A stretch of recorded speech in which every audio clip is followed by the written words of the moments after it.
لبيك اللهم لبيك لبيك لا شريك لك لبيك إن الحمد اللهم افتح لنا حكمتك وانصر علينا من خزائن برحمتك يا أرحم الراحمين. Para sepuh jamaah, Bapak Ibu rahimakumullah, tak terasa senantiasa bersyukur kita kepada Allah, dan hari ini kita masih diberikan usia panjang. Inilah satu tanda Allah masih memberikan kesempatan kepada kita untuk menjadi orang-orang yang beriman, selanjutnya mengaktualisasikan keimanan itu dengan amal-amal yang Allah ridhoi. Dan tak terasa hari ini sudah masuk tanggal 2 Juni, ya, bertepatan dengan tanggal 25 Dzulqa'dah. Beberapa hari ke depan masuk bulan Dzulhijjah. Insya Allah bahasan kita pagi ini akan melanjutkan bahasan 1 bulan sebelum. Lama juga saja, nggak terasa bertambah lagi usia kita. Bahasan kita masih di pembahasan shadaqatut tatawwu, sedekah sunnah. Kita bahas lanjutan dari kitab Fikih Islam wa Adillatuh. Terakhir kita sudah membahas tentang hukum sedekah tatawwu. Namanya juga sedekah sunnah, pasti kemudian hukumnya sunnah. Namun sebelumnya Al-Fakir ingin mengingatkan kepada diri Al-Fakir sendiri, dan mudah-mudahan kita merasa diingatkan oleh baginda Rasul. Sekalipun ada di dalam syariat tentang hukum berkenaan dengan sunnah, tapi khusus apa yang disampaikan dan dikabarkan oleh baginda Rasul berkenaan dengan ibadah di bulan Dzulhijjah, terutama di 10 hari pertama, itu keutamaannya luar biasa. Namun Al-Fakir ingin mengingatkan kepada kita semua satu hadis yang diriwayatkan dari Ibnu Majah. Diriwayatkan oleh Ibnu Majah, hadis ke 3123. Apa yang disampaikan oleh beliau, baginda Rasul pernah bersabda, Bismillahirrahmanirrahim, man kana sa'atun wa lam yudhi fala yaqrabanna musallana. Kata baginda Rasul, barang siapa yang mempunyai keleluasaan rizki dan pada saat itu tidak menyembelih hewan kurban, maka ancamannya janganlah pernah mendekati tempat sholat kami. Kan ibadah penyembelihan kurban itu sunnah, sunnah. Makanya kita nanti akan bahas bagaimana sesungguhnya posisi kedudukan tentang ibadah sunnah, bil khusus bahasan kita shadaqatut tatawwu, sedekah sunnah. Jadi baginda Rasul sallallahu alaihi wasallam melalui hadis ini mengingatkan kepada kita, barang siapa pada tanggal 1 sampai dengan tanggal 13 Dzulhijjah, kan itu waktunya penyembelihan kurban, jamaah haji baru usai menunaikan wukuf di padang Arafah. Hari berikutnya kita menunaikan sholat Idul Adha. Maka sejak saat itu tanggal 10 sampai dengan tanggal 13 sunnah hukumnya menyembelih hewan kurban. Keutamaannya ketika kita memiliki uang minimal 3,5 juta, ada nggak ya 2,5 juta kambing, 3,5 juta, ya. Bagi yang memiliki keleluasan rezeki, nanti kita akan bahas sebatas mana sih gitu ya. Nah, kata baginda Rasul, tapi tidak melakukan penyembelihan hewan kurban, maka ancamannya kita dilarang untuk mendekati tempat sholat Rasulullah di mana, Pak? Di masjid. Ada juga penjelasan para ulama hadis di Masjid Nabawi dan Masjidil Haram. Nah, oleh karena itu, mari kita sama-sama niatkan jika diperkirakan, oh iya ini ada pembagian warisan ya, atau ada proyek gitu ya, proyek yang luar biasa hasilnya, ternyata baru dapat dijanjikan pada tanggal 11 ya, masih ada waktu, bergegas niatkan untuk menyembelih hewan.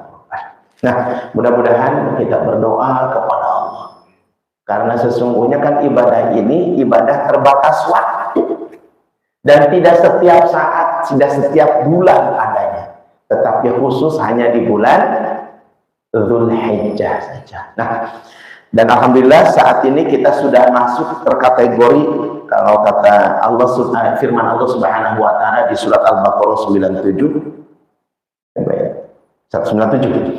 bahwa al-hajju asyhurum ma'lumat.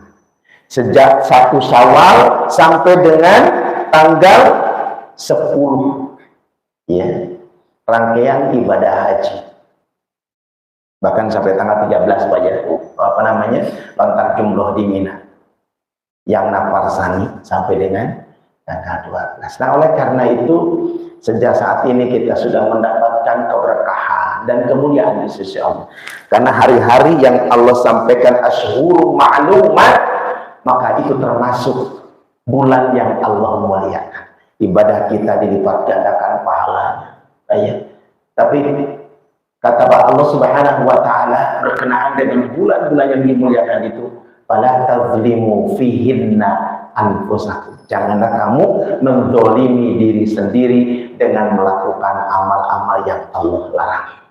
Baik, kita lanjutkan bahasan kita tentang shadaqatut tatawwu, dan pagi ini kita akan membahas tentang bahasan berikutnya berkaitan dengan al-ula min shadaqah, al-ula fi shadaqah, ya, yang utama dalam bersedekah. Hukumnya sunnah Pak, tapi betapa Islam itu mengatur secara rinci, walaupun kita kadang-kadang suka berseloroh, sunnah ini gitu. Padahal sunnah itu adalah termasuk kategori hukum syara yang dapat pahala yang kedua. Yang pertama wajib, yang kedua sunnah yang harus kita laksanakan. Karena tidak ada kesempatan lain, apalagi kemudian waktu-waktunya berbatas gitu ya. Pada bulan Dzulhijjah kan tidak berseluruhan. Waktu kita menunaikan sholat Idul Adha cuma 1 waktu. Kemudian penyembelihan hewan kurban 10 sampai tanggal 13 Dzulhijjah. Nah, oleh karena itu sayang kalau kita berperan sunnah ini dah, padahal punya dana untuk berkurban, tapi tidak dilakukan. Awas kata Rasulullah, jangan dekat-dekat tempat sholat. Ya Pak ya, ancamannya berat. Nah, apa saja yang dijelaskan di dalam kitab ini berkenaan dengan al-ula fi shadaqah, ya, yang utama di dalam bersedekah. Baik, kita baca saja apa yang disampaikan oleh penulis buku kitab Fikih Islam, ya, penulis kitab Fikih Islam wa adillatuhu. Al-ula ayyatasaddaqal mar'u minal fadili an kifayatihi wa kifayati man yamuruhu ala dawa. Yang paling utama adalah seseorang bersedekah dengan kelebihan harta dari kebutuhan dirinya dan orang-orang yang dia nafkahi secara formal. Paham Bapak ya? Jadi yang paling utama kita bersedekah itu dengan menggunakan kelebihan harta setelah menunaikan sedekah wajib. Apa? Menafkahi keluarga.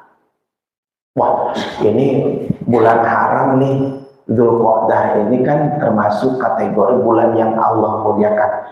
Bersedekah gitu ya. Sampai ngutang-ngutang misalnya Pak ya. Karena memang faktanya tidak tercukupi kebutuhan sehari-hari saja tidak mencukupi. Tapi karena ingin sedekah, kata Ustaz, wah ini keutamaan sedekah di bulan Muharram ini luar biasa. Ngutang Pak. Tetapi yang didahulukan bersedekah.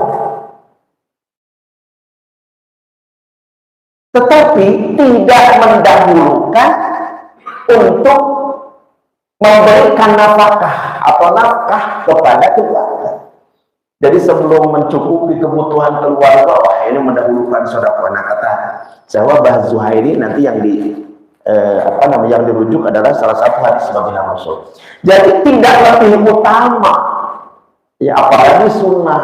Tapi bukan berarti kemudian kita menyepelekan sunnah, tetapi anjurannya adalah lebih mendahulukan untuk memberikan nafkah kepada keluarga, baru kemudian melakukan sedekah.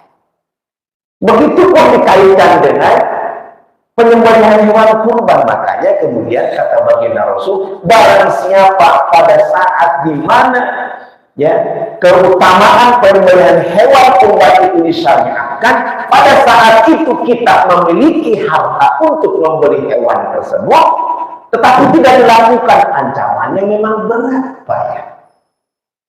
Tetapi justru ketika lebih mengutamakan bersedekah, mengabaikan menafkahi keluarganya, itu hukumnya haram. Nanti kita baca. Berikutnya apa yang disampaikan dalam kitab Fiqh Islam wa Adillatuhu ini, wa in tasaddaqa bima yanqusu min ma'unatin man yamunuhu atamun. Masya Allah.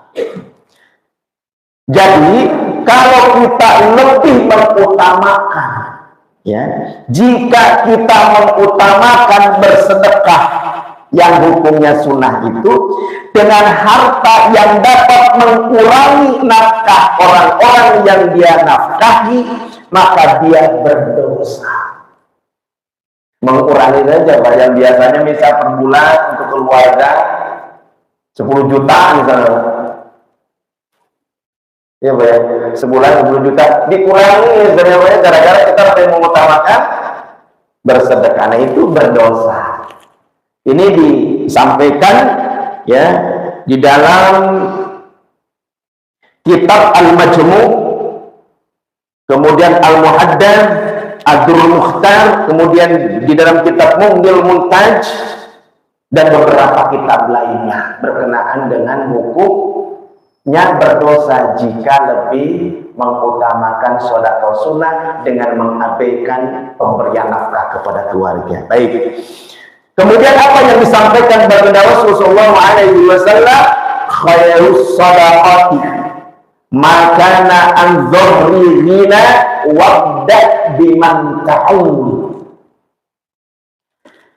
Sebaik-baik sedekah adalah sedekah yang diberikan ketika berkecukupan. Mulailah dengan orang-orang yang kamu nafkahi. Kita mendapatkan rezeki lebih dikeluarkan, jangan sedekah dulu. Setelah mencukupkan kebutuhan di dalam keluarga, baru kemudian dikeluarkan sedekah. Bukan berarti yang penting keluarga tapi sedekah diabaikan, tidak begitu ya. Apa bunyinya? Khairus shadaqati makana az-zahirina wabda biman ta'un. Jadi cukupkan terlebih dahulu kebutuhan keluarga baru bersedekah. Udah nggak penting sedekah, yang penting keluarga, tidak begitu ya.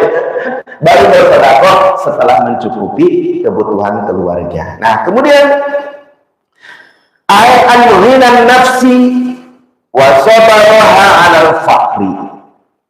Maksudnya adalah merasa berkecukupan dan sabar dengan kefakiran, sebagaimana juga disampaikan sabda Baginda Rasul, kafa fil mar'i ithman ayyubayyi'a man yamut man yakut. Cukuplah seseorang itu berdosa dengan menelantarkan orang yang dia nafkahi. Masya Allah. Beginilah Islam, Pak. Makanya kata Allah, agama yang telah kusempurnakan adalah agamamu, dan sesuatu dan segala nikmat yang telah kucukupkan adalah, dan Islam sebagai agama yang Allah ridhoi semata-mata keunggulan dan keagungan Islam, dan kita berada di dalamnya. Allah sesungguhnya yang menyatakan sempurnanya Islam, dan Allah meridhoi. Jadi salah besar kalau ada orang yang mengatakan bahwa Islam itu tidak sempurna, tidak perlu berangkat dan berdasar seluruh aspek kehidupan mendasarinya dengan Islam. Carilah kemudian dasar-dasar yang lain di luar itu. Sampai-sampai untuk menentukan satu keputusan dalam membuat aturan harus berkunjung dan melakukan survei ke luar negeri misalnya. Itu tidak ada sesuatu hal yang lebih baik selain dari Islam. Allah sudah sampaikan seluruhnya dalam Al-Quran. Apapun ada ya, dari mulai mengatur tentang bersin, mengatur tentang buang air kecil, buang air besar, sampai dengan urusan-urusan negara sudah ada di dalam Islam. Kenapa harus berkunjung ke negeri-negeri orang? Umat Islam Indonesia adalah umat terbanyak. Jadi kalau mau diambil suara terbanyak pun, ya, kalau orientasi dan rujukannya adalah Islam, semuanya menyuarakan kebenaran berdasarkan ketentuan Islam dari Allah. Jadi umat ini saat ini semakin jauh dari Islam karena apa? Terusnya otaknya itu, akalnya itu dipenuhi dengan hal-hal yang di luar dari Islam. Ya wajar, Allah tidak akan memberikan pertolongan kepada umat ini. Karena syarat diberikan pertolongan oleh Allah itu kan intan surullah. Jika kalian semua menolong agama Allah, tetapi hal ini bukan berarti Allah butuh kita, bukan, kita butuh Allah. Allah mensyaratkan, Allah sudah menyempurnakan Islam, Allah sudah meridhai Islam sebagai din, sebagai aturan, seluruhnya ada di dalam Islam. Kenapa repot-repot kita harus membuat sesuatu yang baru berdasarkan kebutuhan dan kepentingan serta dasar dari akal?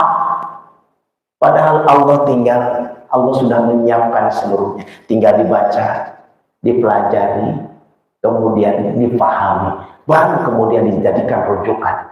Mentabani seluruh aturan dalam hidup langsung saja Allah Maha Tahu, maka Allah siapkan seluruhnya. Gitu Pak ya.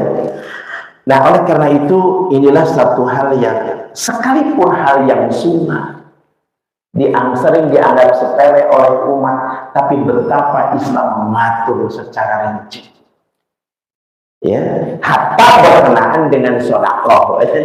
Tapi betapa dengan dua hadis tadi kita menjadi paham bahwa yang lebih utama yang didahulukan ketika kita mendapatkan rezeki, dan Allah sudah siapkan seluruhnya, kita tidak boleh berputus asa dari rahmat Allah. Yang penting kita ada ikhtiar. Berapapun yang didapat itu tidak akan dipertanyakan oleh Allah. Kenapa Amir hari ini cuma mendapatkan rezeki sekian? Tidak. Tapi yang akan dipermasalahkan dan dimintai pertanggungjawaban oleh Allah, hari ini mendapat rezeki dengan cara apa, dari mana, dan dimanfaatkan untuk apa? Itu yang akan dimintai pertanggungjawaban oleh Allah. Baik, itu yang berkenaan dengan poin 4 tentang al-ula fis shadaqah. Berikutnya yang kelima, istihbabut tasaddaq bima fadala anil hajati. Dianjurkan bersedekah dengan harta yang lebih dari kebutuhan. Ya Pak ya. Jadi istihbab, anjuran sih Pak. Tapi kan ini mengikat atas apa yang kita akan lakukan. Jadi dianjurkannya sedekah dengan harta yang lebih dari kebutuhan. Yastahibu an yatasaddaqu bima fadala amma yalzamuhu minan nafaqah. Seseorang dianjurkan untuk bersedekah dengan harta yang lebih dari kewajiban nafkahnya. Diulangi lagi Pak. Ini dijelaskan di dalam Al-Majmu' dan Al-Muhadzab. Jadi sekali lagi, di dalam syariat seseorang dianjurkan bersedekah, sifatnya anjuran, mustahab, sunnah, ya, dengan harta yang lebih dari kebutuhan setelah dikeluarkan untuk nafkahnya bagi keluarga. Itu. Kemudian Rasulullah SAW bersabda, liyatasaddaqu rajulu min dinarihi wa liyatasaddaqu min dirhamihi wa liyatasaddaqu min sa'i burrihi wa liyatasaddaqu min sa'i tamrihi. Hendaknya seseorang itu bersedekah dari dinarnya. Bahasanya dengan menggunakan kalimat perintah, hendaknya. Tapi ini sifatnya anjuran, mustahab. Kemudian kalau kita mungkin rupiah kali banyak. Baginda Rasul mencontohkan dinar. Kemudian waliyatasaddaqu min dirham, hendaknya dia bersedekah dengan dari dirhamnya, hartanya. Dinar dirham. Ya, dinar itu emas ya. Dan itu tidak berubah, ya. Makanya berbeda dengan uang kertas yang kita miliki, ya kan? Uang kertasnya terbakar sudah hilang nilai uangnya, ya. Betul nggak? Tapi dinar beda, kalau bakar dinar atau emas bakar, semakin menyala ya, bersinar, ya. Dan nilai intrinsiknya masih ada. Tapi kalau kemudian kita dengan uang kertas, nah ini nanti bab tersendiri banyak kita bahas banyak betapa syariat itu menetapkan alat tukar yang yang berdasarkan syariat itu adalah emas, perak, ya Pak. Baik, nah oleh karena itu barang siapa yang memiliki dinar, dirham, bersedekah. Kemudian berikutnya hendaklah dia bersedekah. Yang berikutnya adalah bersedekahlah dari dirhamnya, hendaklah dia bersedekah dari sok gandumnya. Ya, harta yang dimiliki dari penghasilan pertaniannya. Ya Pak ya, ini dicontohkan gandum. Kalau kita mungkin padi, jagung, ya, singkong, apalagi ya. Jadi tanam-tanaman, yaitu ada perintah ketika tercukupi untuk kebutuhan keluarganya, padi, jagung, dan yang lainnya, keluarkan sedekahnya, ya. Dan kemudian hendaknya dia bersedekah dari sok kurmanya. Sok itu ukuran timbangan, ya. Nah oleh karena itu inilah yang kemudian dianjurkan bersedekah dengan harta yang lebih yang dimilikinya dari kebutuhan keluarga.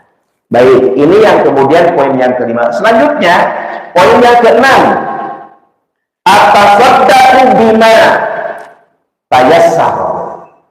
Bersedekahlah dengan apa yang mudah untuk dilakukan. Jadi tidak ada kemudian bahasan berkenaan sesulit apapun bersedekah, tidak. Tapi nanti kita akan baca ayat dan hadisnya, ya. Apa sesungguhnya nilai keutamaan dari sedekah itu? Karena nilainya sunnah, jangan atau tidak dianjurkan di dalam syariat untuk mengabaikan sedekah wajib. Ya, ya, zakat. Ya, kemudian infak. Itulah kemudian infak untuk keluarga, antara nafkah untuk keluarga yang wajib didahulukan. Baik, kemudian Yastahibu an yatasaddaqa bima tayassara wa la yastaqilluhu wa la yamtana'u minas sadaqah wa haqaritu. Dianjurkan untuk bersedekah dengan sesuatu yang mudah dilakukan dan tidak menganggapnya kecil. Malu sedekah, setelah dikeluarkan untuk kebutuhan keluarga, ya tinggal sisa 100.000 lagi. Misalnya itu ya, berkecukupan untuk bayar anak sekolah, untuk biaya makan, untuk bayar utang dan sebagainya. Maka kemudian ya tinggal sisa 50.000 lagi, malu enggak, jangan dianggap sedikit. Ya, baginda Rasulullah SAW, Allah Subhanahu wa Ta'ala berfirman, ya, untuk menjelaskan bahwa sesuatu yang kecil, yang sedikit itu kemudian jangan kita remehkan. Sebagaimana Allah Subhanahu wa Ta'ala berfirman, a'udzubillahi minasyaitonir rajim, "Wa may ya'mal mithqala dzarratin khairan yarah, wa may ya'mal mithqala dzarratin syarran yarah." Jadi betapapun atau berapapun, sekecil apapun yang kita lakukan, baik sesuatu yang kita lakukan itu nilainya sedikit atau kecil, sekecil apapun, Allah pasti akan membalasnya. Begitupun amal-amal yang soleh maupun amal-amal yang salah, sekecil apapun kita lakukan, Allah akan membalasnya. Pasti itu banyak. Karena tadi disampaikan dalam surat Al-Zalzalah, "Wa may ya'mal mithqala dzarratin khairan yarah, wa may ya'mal mithqala dzarratin syarran yarah." Kemudian di dalam kitab Sahih Bukhari dan Muslim diriwayatkan dari Adi bin Hatim bahwa Rasulullah SAW bersabda, "Ittaqun nar walau bisyikki tamratin." Takutlah kalian terhadap neraka sekalipun hanya dengan separuh kurma. Sedikit ini ngambil punya orang nggak apa-apa, kan cuma kecil. Artinya apa? Sekecil apapun ketika itu milik orang lain, tidak boleh kita manfaatkan, karena Allah akan membalasnya. Apalagi yang besar, triliunan, miliaran, ya, harta orang digosok, harta orang dimiliki, dikuasai, digunakan, dimanfaatkan. Sedikit saja tidak boleh. Jangan menggampangkan, enggak apa-apa lah, masuk neraka juga. Kan cuma sedikit, paling pasti balasannya sedikit, tidak.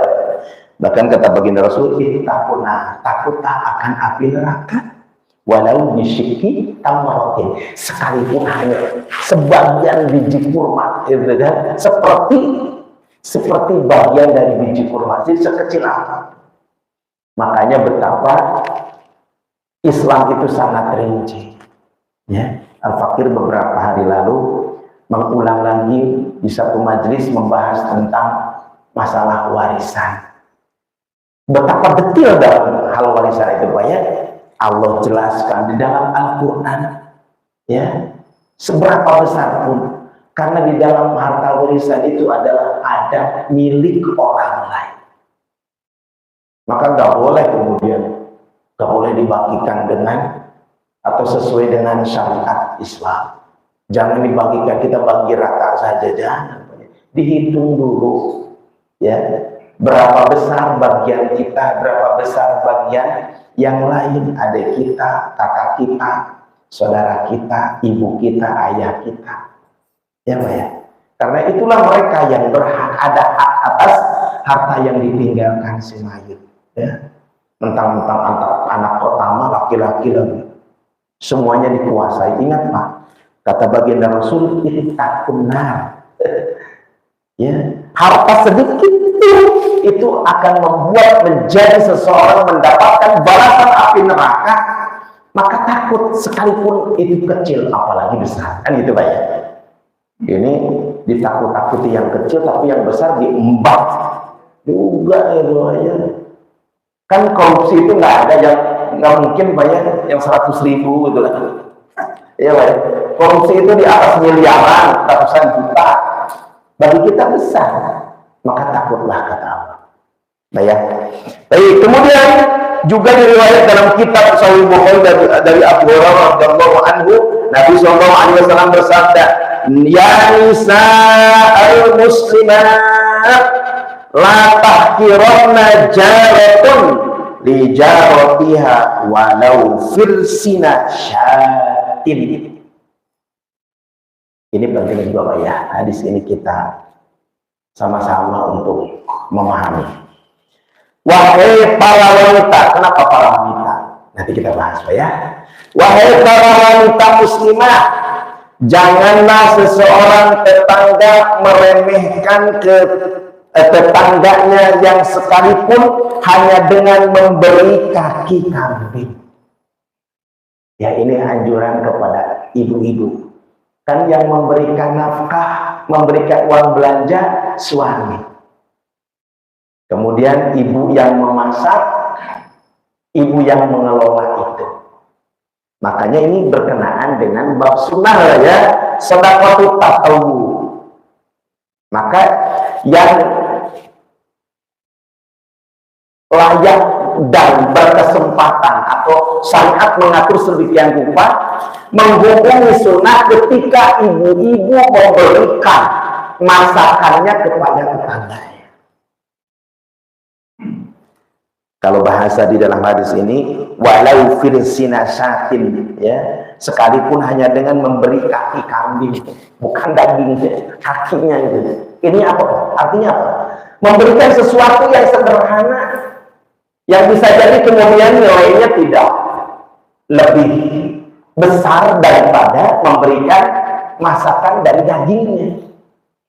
Tapi ini yang memberinya wanita. Kenapa Pak? Karena wanita itu adalah pertama yang diberikan nafkah dan kemudian mengeluarkannya adalah sunnah. Tapi ketika suami memberikan nafkah kepada keluarga, wajib hukumnya. Nanti kita akan baca lagi, ya, akan kita baca lagi berkenaan dengan tentang wanita. Salah satu hadis yang disampaikan baginda Rasulullah SAW yang diriwayatkan oleh Imam Bukhari dan Muslim, zaujuki wa waladuki ahaqqu man tasaddaqti alaihim. Suami dan anakmu lebih berhak kamu sedekah. Ingat Pak, ini berarti yang mengeluarkan sedekah adalah ibu-ibu.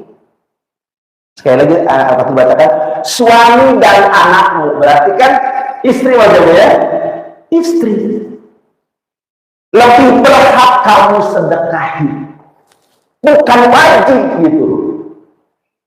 Maknanya apa Pak? Ini terkait dengan beberapa hukum dalam bermuamalah, berhubungan, dan kemudian terkait dengan hukum-hukum yang lain. Salah satunya adalah bagi sang istri mengeluarkan hartanya untuk keluarga, hukumnya sunnah. Al-Fakir pernah menyampaikan dalam kaitan ini berkenaan dengan hukum waris. Ketika si istri membawa harta, memiliki harta, baik itu adalah hasil dari warisan orang tuanya maupun menghasilkan setiap bulan, apakah gaji atau usaha, itu sunnah hukumnya memberikan untuk kebutuhan keluarga.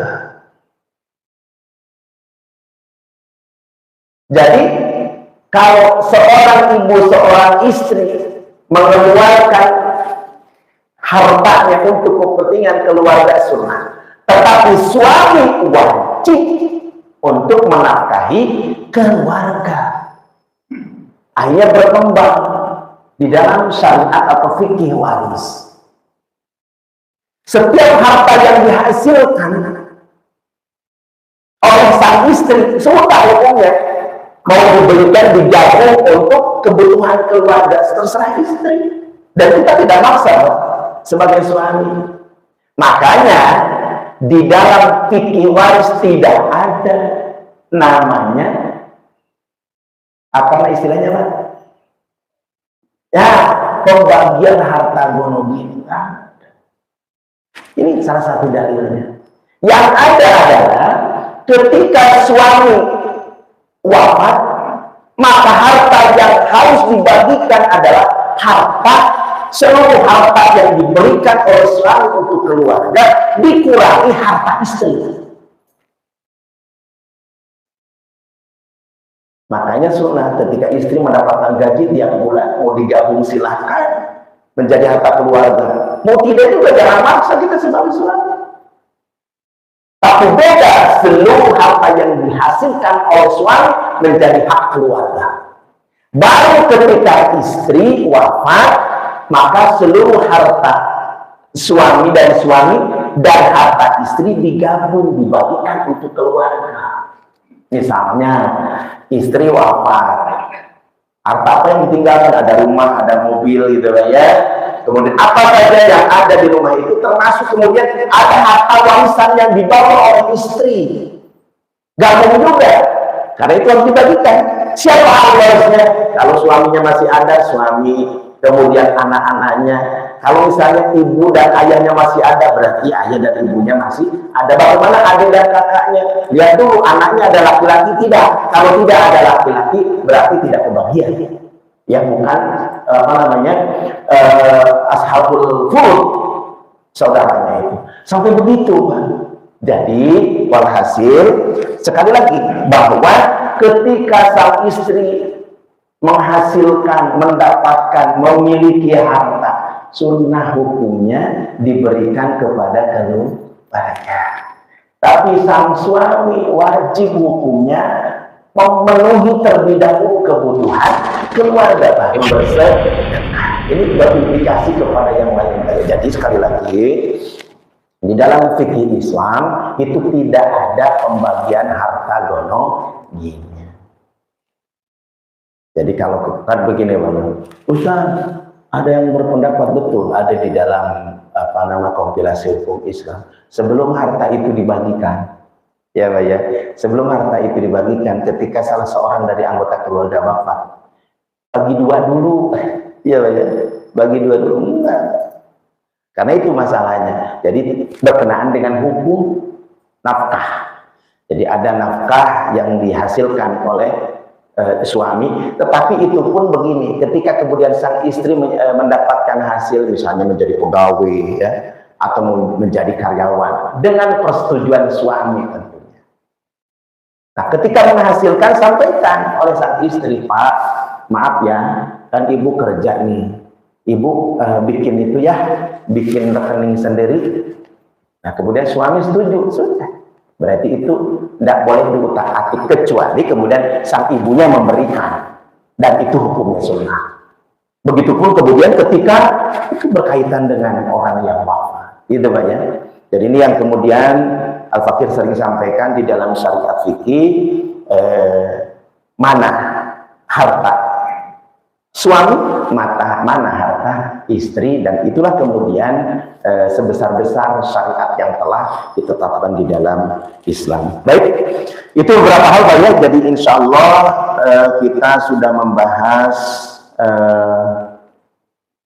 anjuran sedekah dari harta yang lebih setelah dikeluarkan untuk nafkah yang dibutuhkan di dalam keluarga. Baik, kita lanjutkan. Masih ada waktu sampai dengan waktunya Isyraq. Ada sekitar 10 menit lagi ya. Ada 10 menit lagi.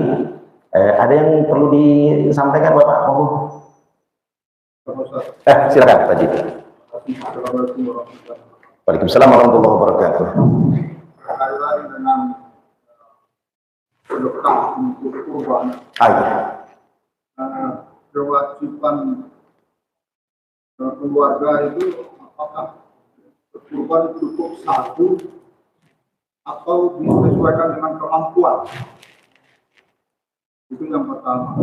Yang kedua, kalau tadi dikatakan sedekah kurban itu harus berdasarkan hasil pendapatan kita. Nah, misalnya seorang pejabat,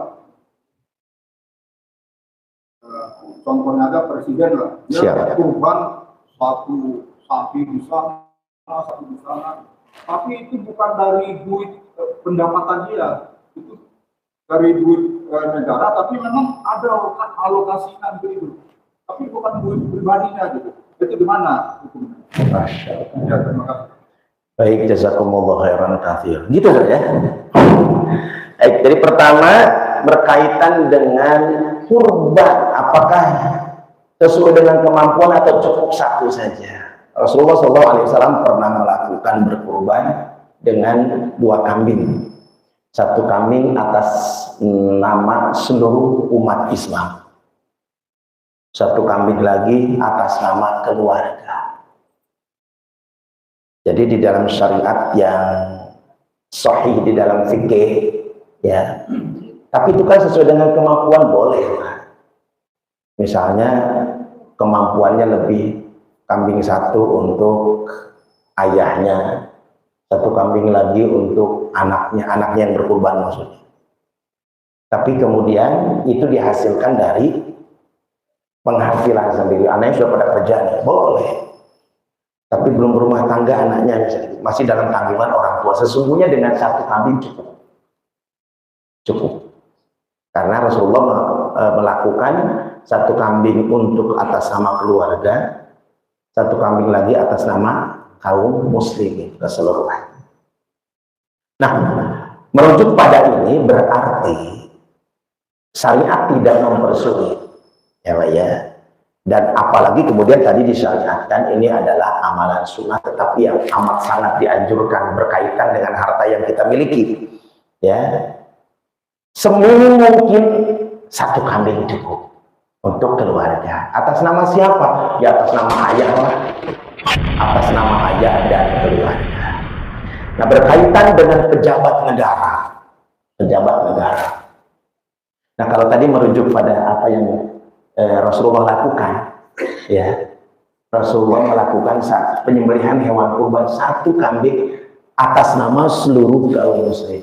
Nah, mudah-mudahan sekalipun kemudian ini kan Rasulullah tidak memberikan satu contoh bahwa ini mengambil dari harta negara, tidak.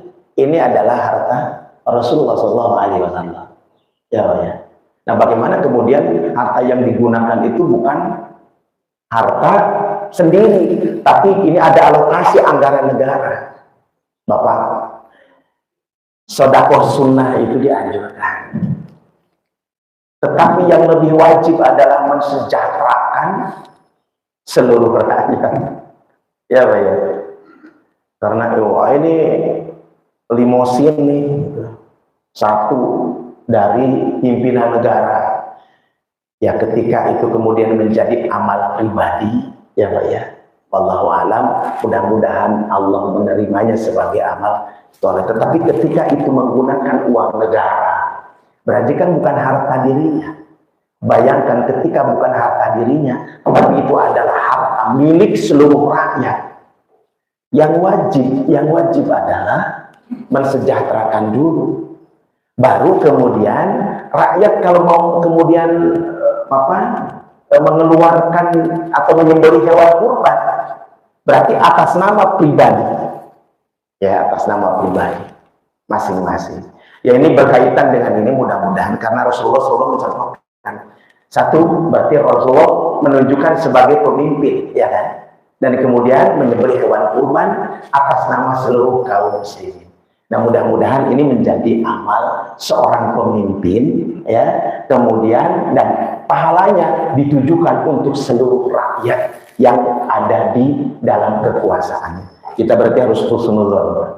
Ya, mudah-mudahan seperti itu. Yang lebih penting dan lebih wajib lagi, bagaimana kemudian masyarakat yang ada di bawah kekuasaannya itu tidak ada yang kurang makan, sulit makan, apalagi kemudian kelaparan. Nah, itu yang lebih penting, itu yang wajib. Setelah itu baru kemudian mengeluarkan sedekah sunnah. Allah a'lam bishawab. Itu Pak ya. Baik, ada lagi Bapak? Baik, insyaallah Al-Fatihah biasanya berapa sapi deh? 6 di sini, Masya Allah. Belum ya. Ya, insya Allah nanti kita tanggal 1-nya hari Jumat kalau tidak salah ya. Sabtu ya. Yuk, mulai hari Sabtu bagi siapa yang sudah berniat, sudah mengumpulkan dan tidak mengganggu uang belanja keluarga, dah bismillah ya. Seekor kambing rata-rata 3,5 juta, 3,5 juta, tapi kalau digabung dengan 1 sapi monggo ya. tinggal urunan sama-sama menyembelih hewan kurban seekor sapi insya Allah. Kalau kemarin tahun kemarin 6 sapi, mudah-mudahan ya minimal 10 sapi lah Pak ya tahun ini Pak ya. Insya Allah. Baik, cukup Pak? Ada, silakan. Silakan Pak. Waalaikumsalam warahmatullahi wabarakatuh. Alamannya juga itu Pak. Ada orang tadi bilang pendapat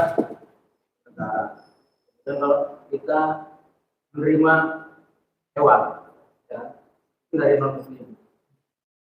Ini saya pilih satu kambing dengan non muslim dan nanti nggak jelas. Dan pada saat pemotongan kurban ini sama siapa ini? Kemudian kalau pengalaman saya, udah pengalaman yang terima saja. Ya. Baik, Masya Allah, syukur sana. Jadi berkaitan dengan syariat berkurban itu adalah syaratnya dia muslim. Yang kedua, dilaksanakan tanggal 10 sampai dengan tanggal 13. Barang dan dananya dari mana saja.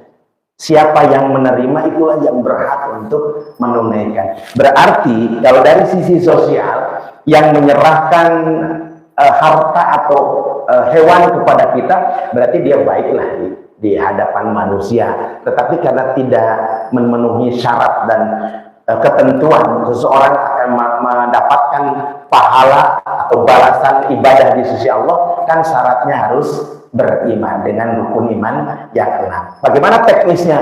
Anggap saja ini adalah rezeki kita atau kemudian yang menerimanya di hadapan Allah bagi pemberi, ya kita doakan mudah-mudahan itu menjadi kebaikan bagi dirinya dan banyak. Tapi yang pasti tidak menjadi amal soleh di hadapan Allah. Nah, kita menerima dari mana saja, karena berseolah-olah kita mendapatkan rezeki, kebetulan rezekinya hewan dan sesuai dengan syarat-syarat yang terpenuhi, bahwa itu adalah sesuai dengan ketentuan syarat hewan kurban, kita dapat penyembelihan.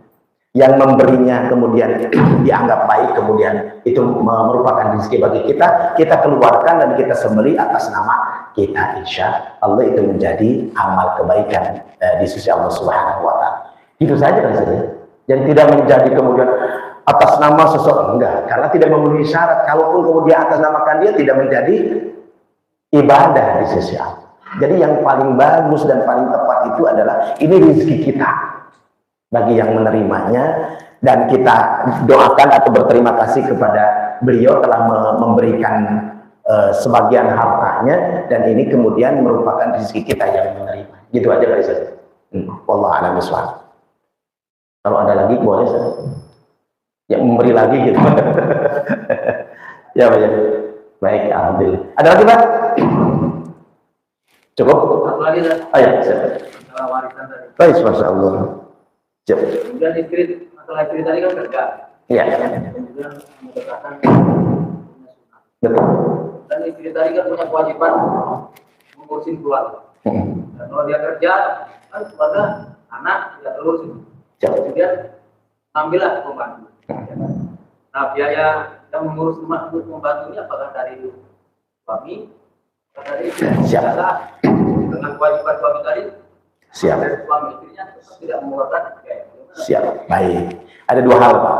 Yang pertama tadi Al-Fakih sampaikan, kemanapun istri apalagi keluar, suami menyetujui, mengizinkan. Izin yang diberikan oleh suami kepada istrinya itu menjadi satu pengikat syariat. Dengan dibolehkannya suami untuk melakukan sesuatu di luar rumah, berarti tanggung jawab suami itu. Ya, ya. Nah, tentang kemudian akhirnya mengambil pembantu, ini juga harus disepakati. Kalau kemudian menjadikan madhur dalam keluarga itu suami yang paling berhak mengizinkan atau tidak. Nah, ketika kemudian terjadilah perizinan itu disampaikan dan disepakati, udah ya, pertama untuk membahagiakan istri, yang kedua kemudian dengan seperti itu ada income yang diperoleh oleh istri.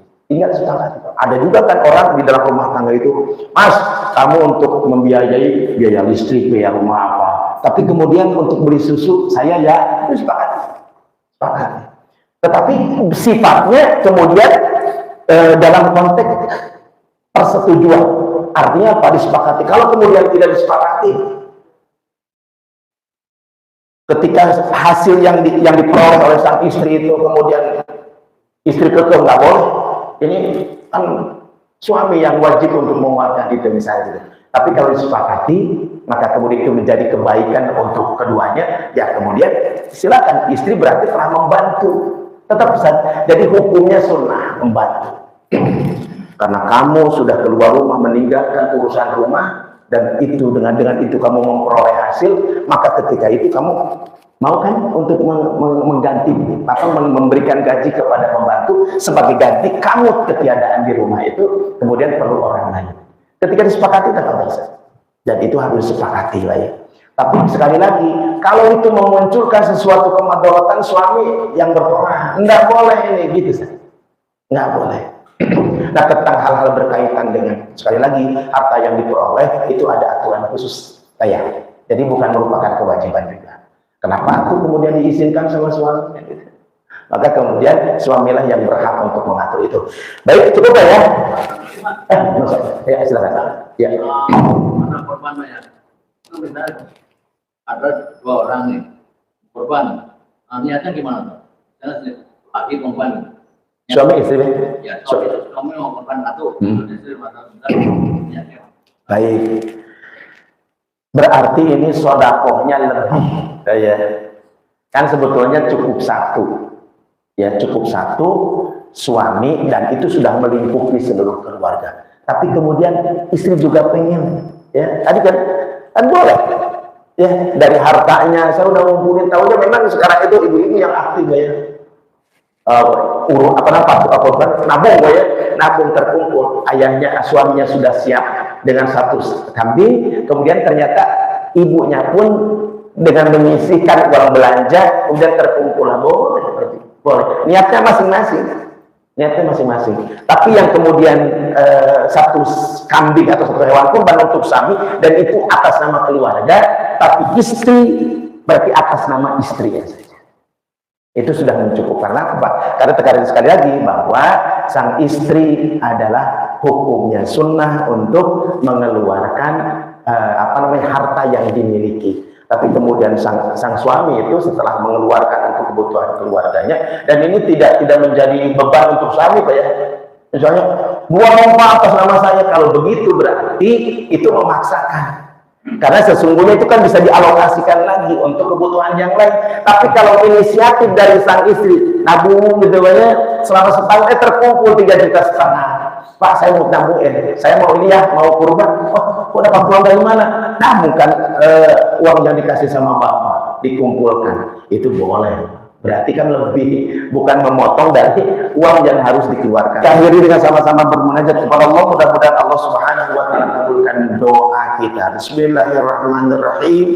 Alhamdulillahirabbil alamin. Allahumma shalli ala sayyidina Muhammadin shalatan tunjina biha min jami'il ahwal wal afat wa taqdilana biha jami'al hajat wa tutahhiruna biha min jami'is sayyi'at wa tarfa'una biha indaka 'ala darajat wa tuballighuna biha aqsawiyat min jami'il khairat fil hayati wa ba'da al-mamat.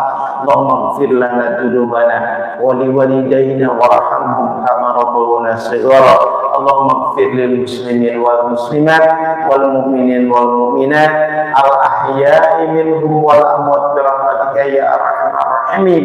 Allahumma rabbana taqabbal minna salatana wa siyamana wa qiyamana wa ruku'ana wa sujudana wa tahassuana wa ta'budana wa tadarruana wa tamim taksirana ya arhamar rahimin. Allahumma inna nas'aluka salamatan fid din wa afiyatan fil jasad wa ziyadatan fil ilmi wa barakatan fil rizqi wa tawbatan qabla al-maut wa rahmatan indal maut wa maghfiratan ba'da al-maut.